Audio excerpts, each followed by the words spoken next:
Have you ever known that person at work? You know the one. They seem to be crushing it, hitting every deadline, just an absolute superstar. But then you find out, behind the scenes, they're completely falling apart. Well, today, we're diving deep into that exact mystery, the burnout paradox. Let's get into it. I mean, let's be real. It's a feeling a lot of us can relate to, right? At work, you are on point, you're productive, you're reliable, you're getting praise. But the second you walk through your front door, it's like a switch flips. Suddenly, just thinking about what to make for dinner feels like climbing a mountain. Your hobbies, they're collecting dust. You just collapse on the couch? If any of that is ringing a bell, you are definitely in the right place. So there's actually a name for this. It's called the functional freeze. It's this strange paradox where you're a high flyer for your job, but you have absolutely zero energy left for anything that's just for you. And I want to be super clear about this. This is not some personal weakness. It's a direct, predictable result of being under constant, relentless pressure. Okay, so what's the trigger here? What's the thing that pushes us into this weird, frozen state? Well, the main culprit, and this probably won't surprise you, is stress. But, and this is a big but, it doesn't work the way you probably think it does. To unpack this, let's look at this really fascinating study from McGill University. They wanted to see what pressure really does to our brains. So they put people through this incredibly stressful mock job interview. I mean, picture this. Interviewers with stone-cold faces, throwing impossible math problems at you. Yeah, super stressful. And here's the absolute bombshell they found. The stress, it didn't actually make people less capable. They could still perform the hard tasks when they were forced to. The real damage? It absolutely destroyed their motivation. When the pressure was on, people were way less likely to choose to do something hard. See, stress doesn't target our skill. It targets our will. And you can see it plain as day in the data right here. When stress was low, people were pretty open to a challenge, choosing the easy task less than half the time. But crank up the stress. That number shoots all the way up to 65%. Stress literally rewires our brains to default to the path of least resistance. And we all know that's not where the magic happens. That's not where we grow. Okay, so let's connect the dots. How does this all lead to what we're calling the high performer's dilemma? Why is it that our most talented, most capable people are the ones who seem to be most at risk for burning out? Well, think about what makes a high performer a high performer. They've got this relentless drive, right? They're always willing to take on more work, they take a ton of pride in knocking it out of the park, and they almost never ask for help. These are the very things that make them amazing at their jobs. But, and here's the cruel irony, those exact same strengths are what create the perfect storm for burnout. Their willingness to take on more means they get completely overloaded. Their refusal to ask for help means they're struggling in silence. And because their sense of self is so wrapped up in their work, any stumble feels like a deep personal failure. They're literally caught in a trap of their own confidence. And let me just say this again, because this is probably the most important point of all. Burnout in your best people is not a character flaw. It's not a personal weakness. It is a system failure. It's what happens when a workplace leans too heavily on its stars without building the support systems to keep them shining.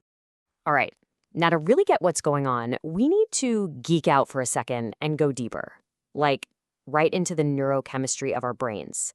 There's a really cool theory that gives us basically a map of our different mental states. And it is the key to understanding the journey from high performance to total burnout. It all starts with a chemical you've probably heard of, dopamine. That's the molecule of motivation. But think of it less like an on-off switch and more like a dimmer switch. Too little and you're asleep. Crank it up too high and you're heading straight for a crash. The sweet spot for just, being a person in the world is right there in the middle. But dopamine is only half the story. The theory gets really interesting when it expands into this two-dimensional map called the state space of consciousness. It's kind of like a political compass, but for your brain. And it plots where your head is at based on not one, but two super important brain chemicals.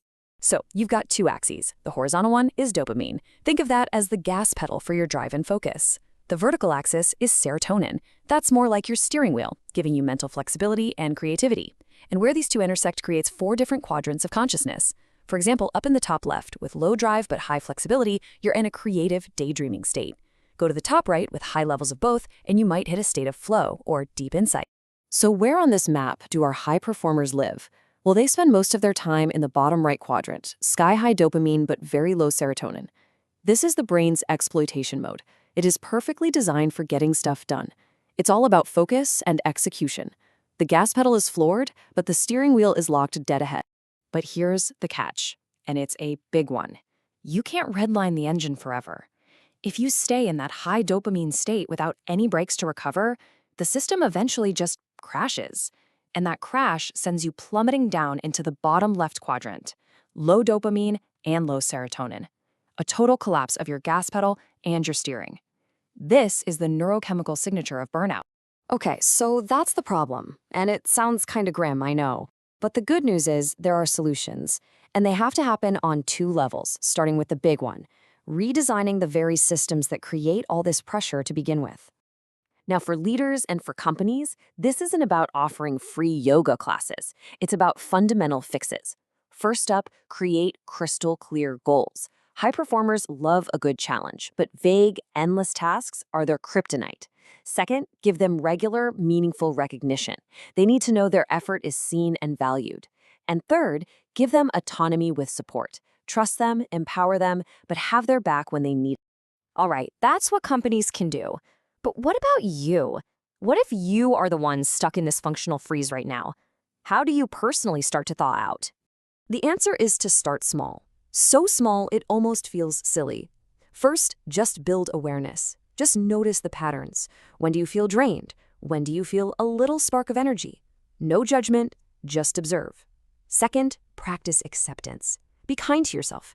Beating yourself up for being tired is just piling more stress onto an already overloaded system. And third, take tiny actions. I'm talking microscopic. Go for a 5-minute walk. Read one page of a book. These little wins build momentum and slowly, surely help you get back on track. Ultimately, getting out of this cycle really means shifting how you define success. As the writer Laura Lecomte says, real success isn't just about how much you can produce for someone else. It's about whether what you're doing actually lines up with what you truly value. So I'll leave you with this one question to think about. Right now, in your life, are you truly thriving or are you just functioning? Being honest with yourself about that answer might just be the first step to getting your energy and your life back.